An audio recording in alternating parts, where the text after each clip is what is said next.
الرحيم الحمد لله الذي أرسل رسوله بالهدى ودين الحق ليظهره على الدين كله وكفى بالله شهيدا وأشهد أن لا إله إلا الله وحده لا شريك له إقرارا به وتوحيدا وأشهد أن محمدا عبده ورسوله صلى الله عليه وعلى آله وصحبه وسلم تسليما كثيرا أما بعد. Alhamdulillah, Allah has brought us back again here at the masjid. Last time I was here, I believe it was a khutbah in the winter time. Alhamdulillah, so it's good to be back with you brothers. Alhamdulillah. However, as I was conversing with Brother Sabir earlier before the lesson, Brother Abdul Qawi, a masjid in this location is necessary for the masjid to be utilized, for the masjid to be open, to be functioning. It has to be, everybody's not going to come. Some people will walk in, some people come, but it has to be a da'wah, call. As Allah says in the Quran, Ud'u ila sabili rabbik. Call to the way of your Lord. Qul hadi sabili ad'u ila Allah. Say, O Muhammad, this is my path in which I call to Allah. The Prophet alayhi salatu wasalam, he said, call them. فَلْيَكُنْ أَوَّلَ مَا تَدْعُوهُمْ إِلَيْهِ. The very first thing you should be, or the very first thing you should call them to be, should be kada kada. So in Islam, there has to be a call. It's insufficient for the masjid to be open with a sign. Okay? It should be events, it should be something where you're invited to come, you're requested to come, we want you to come. For the neighbors, for the people walking by, passing by. If we do this with sincerity, of the proper knowledge, you see the results and the fruits of that, inshallah subhanahu wa ta'ala. So I ask Allah to bless all of you brothers here, and to increase all of you in beneficial knowledge and righteous action. Inshallah, if you put that on the table, it's okay. If anyone wants to record it, inshallah. We're going to speak about tonight, Itikaf. We're going to talk about Itikaf, whereas it is upon us. The last 2 nights of Ramadan, it's like we're happy and we're sad at the same time. Happy that they're coming, opportunity. Inshallah, hopefully we reach Laylatul Qadr. Hopefully we'll get to reap those benefits of the Itikaf, of those last 10 nights, especially the odd nights from them. But at the same time, as if we're sad. It's like Ramadan has came and it went, literally. SubhanAllah, just like that. It's unbelievable. Wala hawla wala quwwata illa billah. The Prophet sallallahu alaihi wasallam mentioned, he says, يَتَقَارَبُ الزَّمَانِ. He says time will become short, time will become close. And a different interpretation of the ulama with regards to what the hadith means. However, it states that time will become close by, closely knit.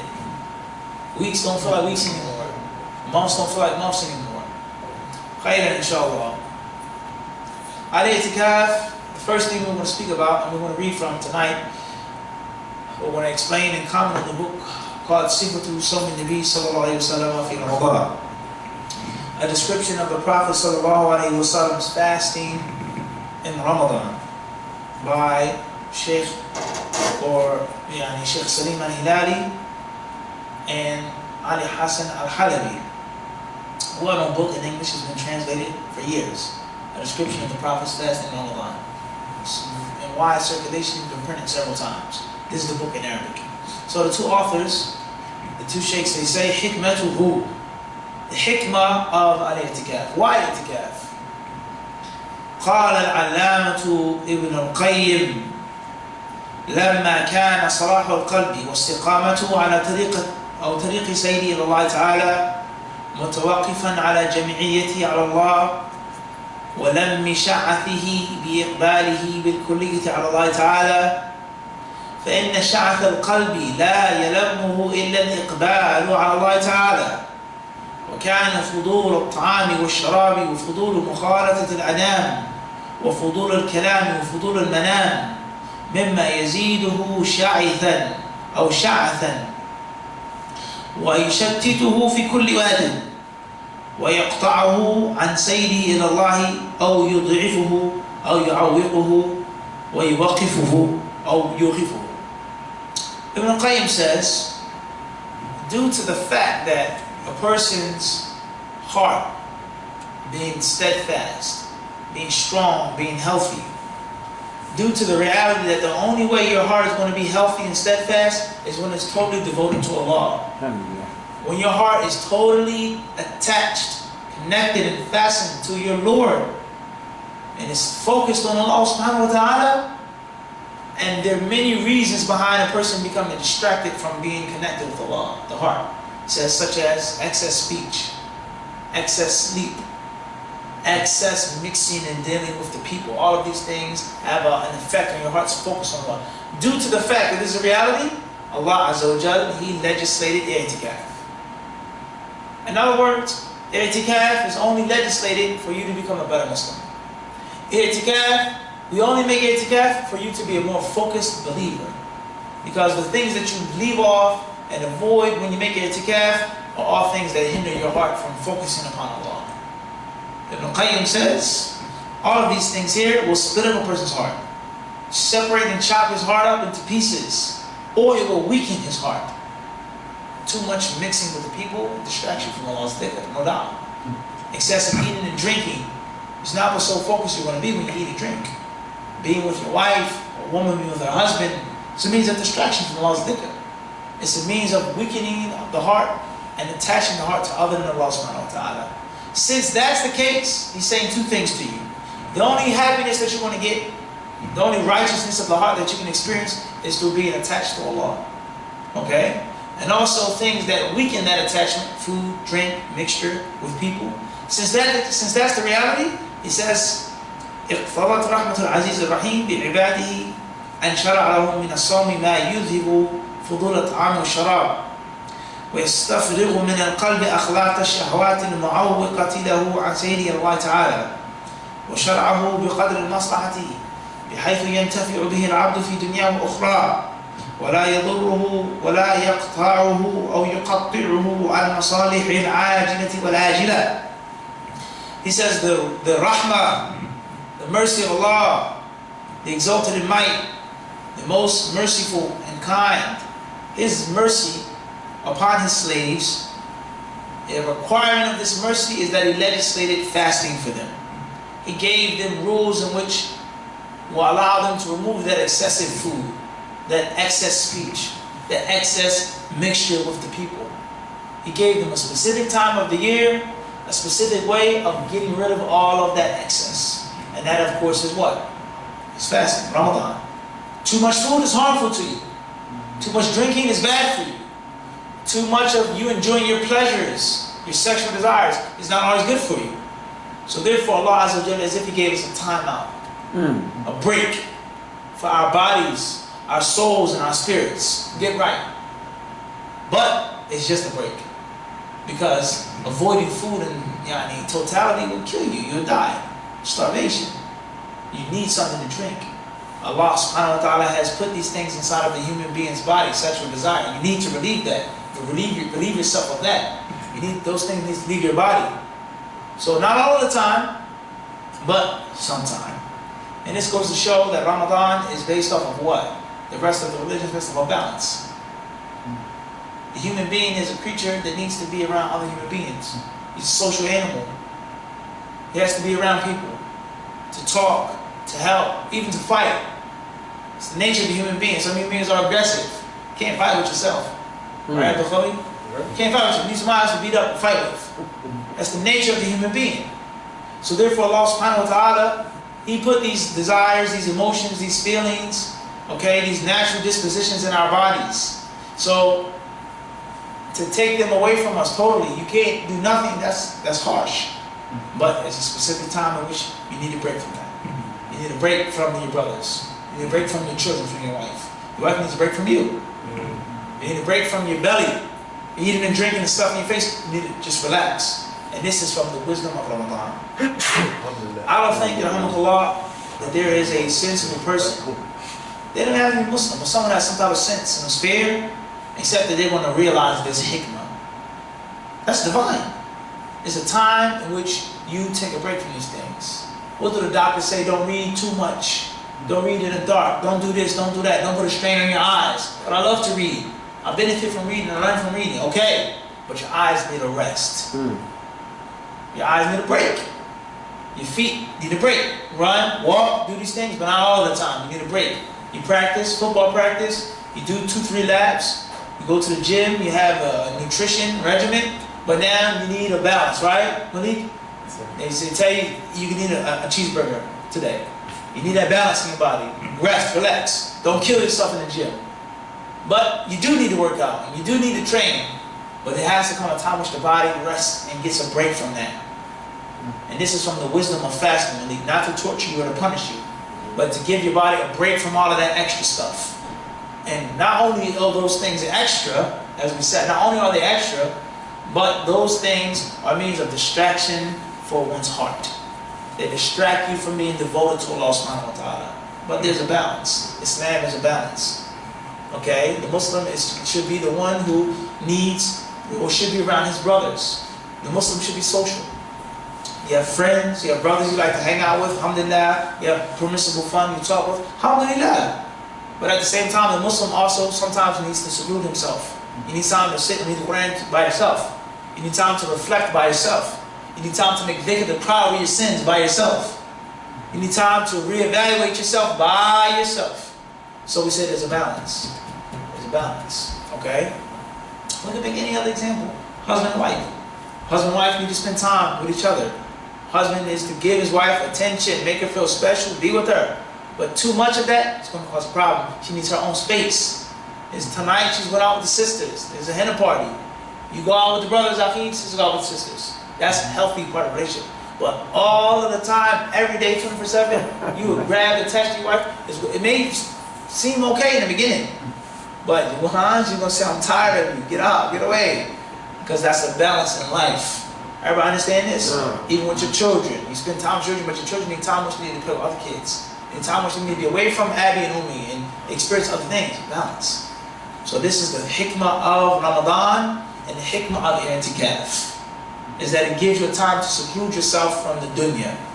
If we understand this speech, this golden speech of Ibn Qayyim, in Quran, it only makes sense that we make Itikaf to leave those things that you normally do off when you're making Itikaf. Whether it's your cell phone, Twitter, Instagram, Facebook, whatever is your electronic leash, you need to leave that alone. There's no Itikaf when you're texting and calling and walking around and looking at the internet. So what's this? You might as well be home with your family. Okay, Itikaf is for you to pray, to read, to study, to cry, to make repentance. There's nothing wrong with answering a phone call if you have to, an emergency or something like this. But it shouldn't be a thing in which your Itikaf and your normal life is the same. Just like we said before about Ramadan. Your Ramadan Islam and the Islam outside of Ramadan should not be the same. It should not be the same. You should take it to the next level. If you're lacking in something, try not to lack in that in this month. It's not fronting or being fake or try, strive.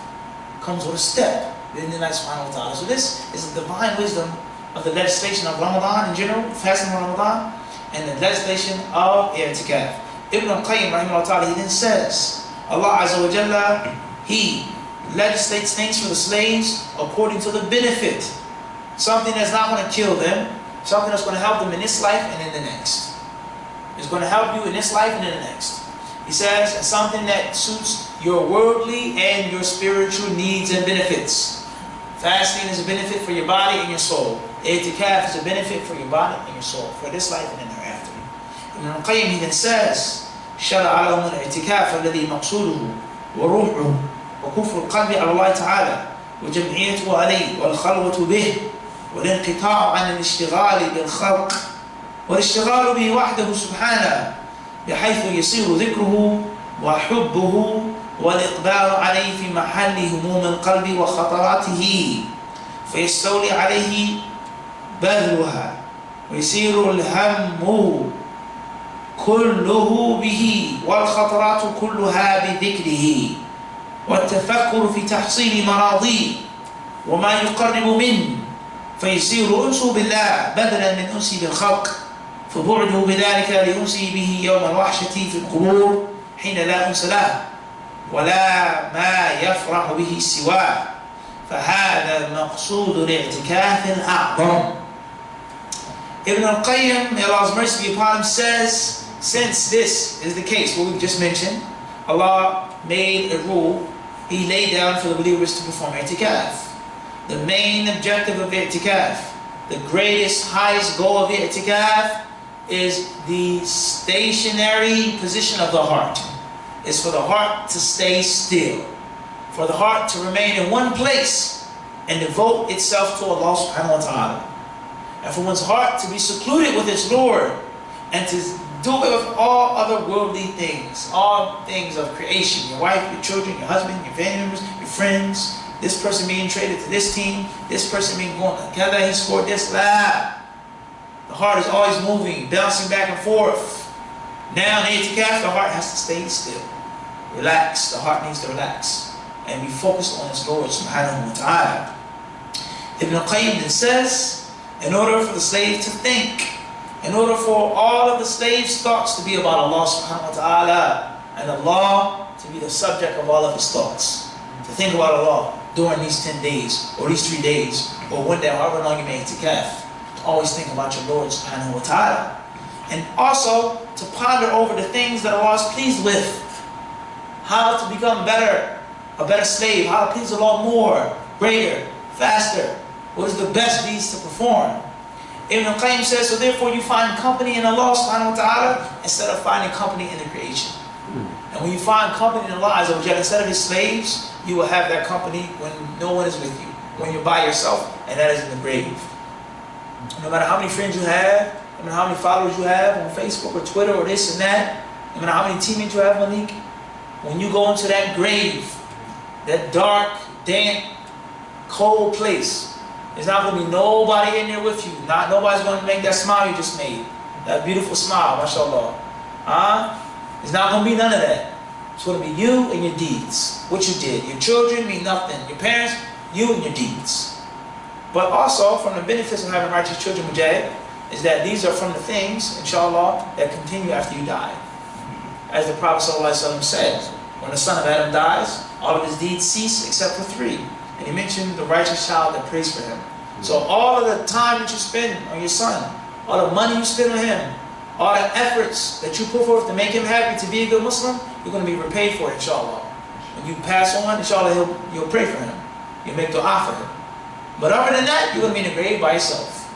You're going to be in the grave with no one to come keep you company. So therefore, the reward, as they say, you reap what you sow. You felt comfortable with Allah in this life, and that's how you'll be in thereafter. And you felt it was, alhamdulillah, to be in the masjid, to pray, to read, to study, to be a good pious Muslim, you're going to get that reward thereafter. But if you're always bored, and you felt it, totally not interested in so on and so forth, Islam, this and that, that's what's going to happen to you on that day by the end of Allah. So Ibn Qayyim, he says, this is the greatest objective of itikaf. Itikaf is not just meant to stay in the masjid, lock yourself in the masjid. It's not just meant to 10 nights to be able to cut it. The greatest goal of itikaf is to cleanse your heart, to get rid of some of that soot on your heart, some of that film, some of those scratches and scars and dents and holes, black spots. Scrub your heart. Your heart has to be clean to find comfort in Allah subhanahu wa ta'ala. If your heart is not clean, it's not going to find absolute comfort. Because the Prophet ﷺ told us, إِنَّ اللَّهَ طَيِّبٌ وَلَا يَقْبَلُ إِلَّا طَيِّبًا. Allah is pure and fine, and He only accepts that which is pure and fine. So the sin or the hearts become, as Ibn Qayyim explained in another book, that a person's heart becomes rusty through 2 things. And a person polishes his heart through 2 things. The first way a person's heart becomes rusty is through disobedience. Sins. Acts of disobedience that you commit. Which means of your heart becoming stained and tarnished and rusty. And the second thing is ghafla, he said, is heedlessness. Even if you're not sinning, if you're not disobeying the law, but you're not thinking about Allah, you're not making dhikr of Allah, it's a means of your heart becoming hard. It's a means of your heart becoming tarnished, becoming worn out. And he said the 2 polishers, 2 things that polish one's heart, he says, is al-istighfar, seeking Allah's forgiveness, and the second one is making dhikr of Allah. Even if you didn't make any sin, you make alhamdulillah. This is another concept, Quran, and a very important concept as Muslims. You cannot go overboard. You seek Allah's forgiveness, and you also praise Allah. Alhamdulillah, say it abundantly throughout the day. Alhamdulillah, Alhamdulillah, Subhanallah, La ilaha illallah, la hawla wa la quwwata illa billah, Subhanallah wa bihamdihi, Subhanallah al-azim. And you also say, Allah forgive me. Astaghfirullah, astaghfirullah, astaghfirullah. Abundantly is a balance. You need both of the things to cleanse and to purify and to polish your heart. So therefore, that's the first step that we take, and that is that i'tikaf, literally, or the main objective of i'tikaf is what? Sheikh Sarkar, in your own words, what's the greatest purpose of i'tikaf? To see your Muslim brothers, to be in the masjid, to get good food. To cleanse your heart, to bring you closer to Allah. To bring you closer to Allah, to focus on Allah subhanahu wa ta'ala. In other words, when you're at home, when you're doing all these things, you may not have absolute focus. And that's why in football, they have what? They have training camps. So, in which they take you away from the city. No. They take you away from your house. It's a camp, 2-week camp. We want you to spend the night here. Everybody goes to sleep at the same time. Everybody wakes up at the same time. We control what you eat and drink. Because when you're at home, you may binge, you may eat this, you may drink this, you may do this. Or you may go too hard. We want you, we want to observe you in this camp. So they have a camp. They take you out of your locale. And this is the main concept, Mujahid, of going overseas to study. Why is it so important to go overseas to study? It's because you leave your friends and your family members. And friends and family members distract you from studying. There's no doubt about that. They're gonna busy you. That's why you go away to go to college. But if you stay in Philadelphia, you could study and this and that, but people can reach you easily. And many people that want to talk to you, due to the sheer fact that you're distant from them, they have to get a phone call, they have to go an extra way, they can say, I don't even feel like it. They're not even true friends, but it's reality. And you don't need those people bothering you. You know how many people, you know how many phone calls? Yeah, in Saudi Arabia, you get a lot of phone calls, a lot of brothers call, emails, WhatsApp, whatever. But it's nothing compared to how many I get when I'm in Philadelphia. You have people calling from New York, from Philly, from Connecticut, from New Jersey, from Atlanta, from Minnesota, from Saudi Arabia. Whoever's been around me, seen this, right or wrong. No. We're in the class, and some of my calls. Some of those brothers will still contact me in Medina, but a third or half of them won't. They're just not going to go through the trouble. And that's the wisdom of going away. Ghurba. Being in a strange place aids you to focus. Being away from your comforts keeps you from being distracted.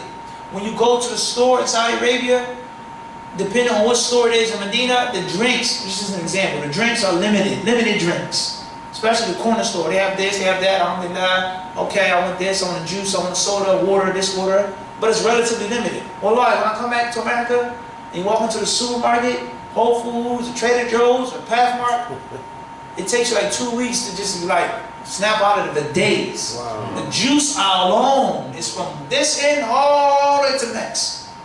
10, 15 brands of orange juice.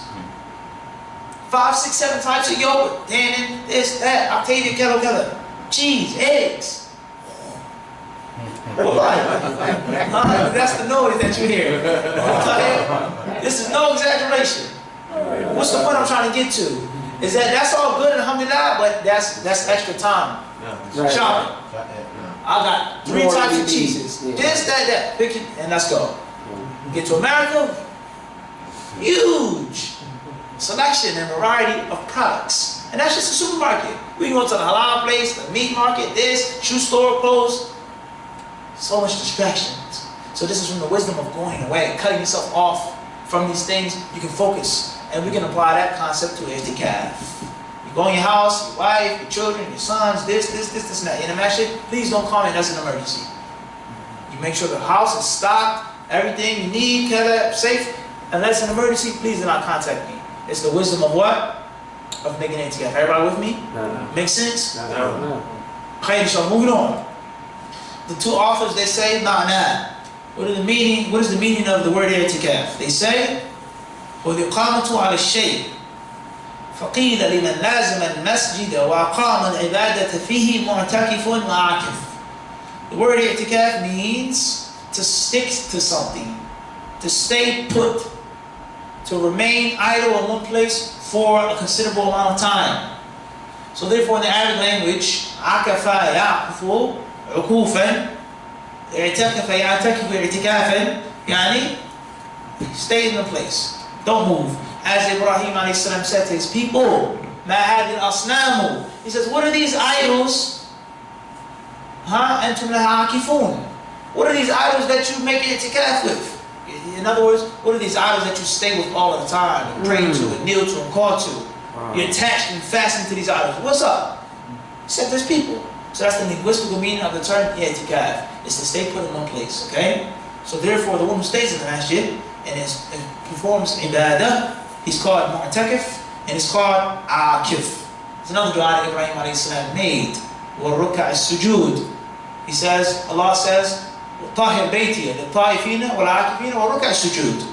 Allah said to Ibrahim and his son Ismail, and طَاهِرَ بَيْتِي. He said, clean my house, purify the Kaaba and the Masjid al-Haram from spiritual and physical filth.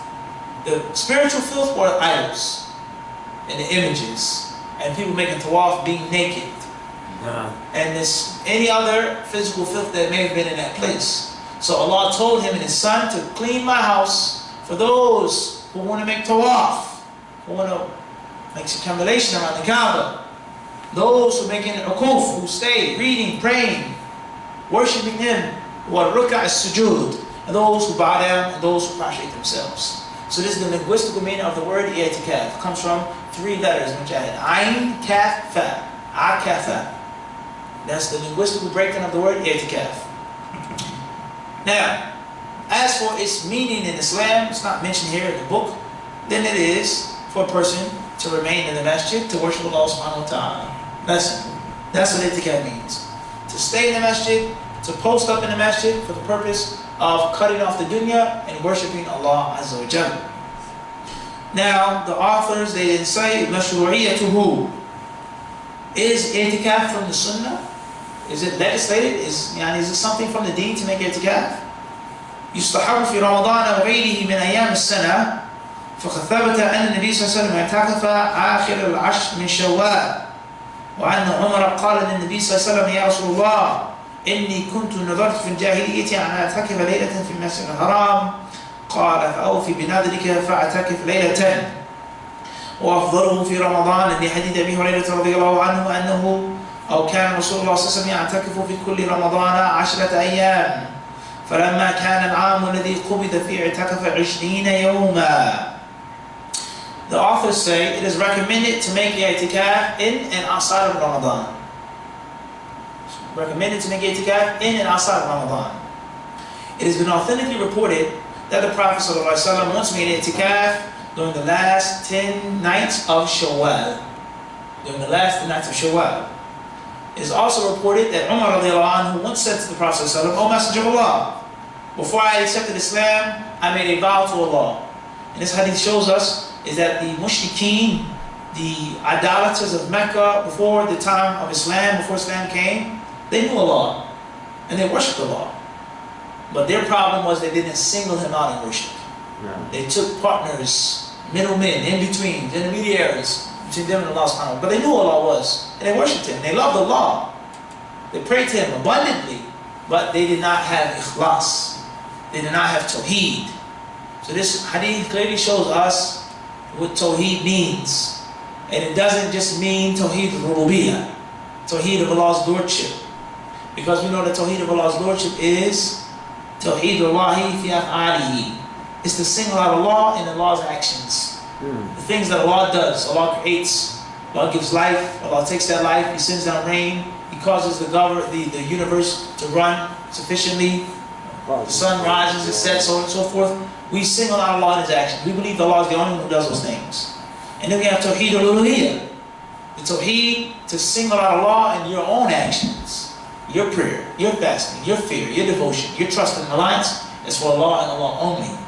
The problem that the mushrikeen had was with tawheed al-uluhiyyah. They knew Allah. They knew He was the only Lord, the only Creator, but they did not single Him out. And that's why the Prophet fought them and deemed their property, their blood, to be lawful. Okay? So therefore it's incorrect for the Muslim to say, Tawheed, oh, everybody knows, everybody believes in Tawheed. La, la, la. He then says, the authors, they say, that Umar radiallahu anhu said, before I had accepted Islam, I made a vow, I made a nadhr. He put something that wasn't obligatory upon himself. He made, that was what we call what? Nadhr. Noon, dhal, ra. Nadhr. A nadhr is an act of worship in which you make something that's not obligatory upon yourself. You say in your prayers, you dua, oh Allah, I promise that I will fast 3 days for you. It's not obligatory fasting, but you make it obligatory upon yourself as a means of getting closer to Allah subhanahu wa ta'ala. Okay? as a means of growing and increasing. I want to do more. Okay? It's called nadr. And there's two types of nadr in the Islamic Quran. Two types. We have nadr mutlaq and nadr muqayyad. We have an absolute vow and we have a restricted or conditional vow. The first is when you just do something extra for yourself and you make a promise to Allah. And the second is you ask Allah for something. Oh Allah, if you give me this job, I promise I will slaughter a sheep for your sake. Oh Allah, if you allow me to marry this sister, I will fast 10 days for your sake. Oh Allah, if you allow me to make this or get accepted to this college, I will do this and I will do that. Everybody understand this? These are the two types of nadr. And nadr is an act of worship that has to only be done for Allah. You cannot make a vow to a saint, to a sheikh, or an imam. I promise I'm going to do this, only for Allah subhanahu wa ta'ala. So therefore, Umar radiallahu anhu said, if I was a Muslim, I made nadr. Okay, I made a vow to Allah that I would do what? He said that I would make i'tikaf one night in the Masjid al-Haram in Mecca. Look at that. He was a mushrik. And he knew Allah. And he wanted to worship Allah. So the Prophet ﷺ said, Awfi bi nadrik. He said, fulfill your vow. Fa'atakif laylatan. He says, make i'tikaf any other night. Any other night. It doesn't always necessarily have to be the same time or the same place. Everybody understand? The authors, they didn't say that the best time to make i'tikaf, this is according to the authors of the book, okay? The best time to make i'tikaf, he says, in Ramadan. And the proof of this is the hadith that's been narrated by Abu Hurairah radiallahu anhu, that the Messenger of Allah would make i'tikaf every Ramadan for 10 days. During his last year, the last year in which he lived, he made i'tikaf for 20 days. He stayed in the masjid for 20 days. وأفضله آخر رمضان لأن النبي صلى الله عليه وسلم كان يعتكف العشر الأواخر من رمضان حتى توفاه الله عز وجل. The authors say the best time to make i'tikaf is during the last 10 nights of Ramadan. And they mentioned the hadith that the Prophet ﷺ, he sustained the masjid for the last 10 nights all the way up until he passed away, sallallahu alayhi wa sallam. Point 4, the authors say, شروطه لا يشرع إلا في المساجد لقوله تعالى ولا تباشرهن وأنتم عاكفون في المساجد. وليست هذه الآية المساجد وليست هذه المساجد على الإطلاق، فقد ورد تقييدها في صحيح السنة المشرفة، وذلك قوله صلى الله عليه وسلم لا اعتكاف إلا في المساجد الثلاثة. والسنة في من اعتكف أن يصوم كما تقدم عن عائشة رضي الله تعالى عنها. طيب. The authors say the first are the conditions of i'tikaf. What are the conditions for you to make i'tikaf? Number 1, he says, or the authors, the two, they say you should not make i'tikaf except inside of the masjids. No i'tikaf in your house, no i'tikaf in this place or your shop, or only i'tikaf in the house of Allah subhanahu wa ta'ala. And the proof for this is what Allah said in the Quran, Surah Al-Baqarah, وَلَا تُبَاشِرُهُنَّ. Allah said, do not approach your wives, do not be intimate with your wives, and you're making i'tikaf in the masajid, in the masjids. They didn't say that this term, mujahid, this word, masajid, masjids, is not unconditional. They say that there's a hadith that states there's no i'tikaf except in the 3 masjids. There's no i'tikaf except in the 3 masjids. We're not going to get into this issue right now because it's too lengthy.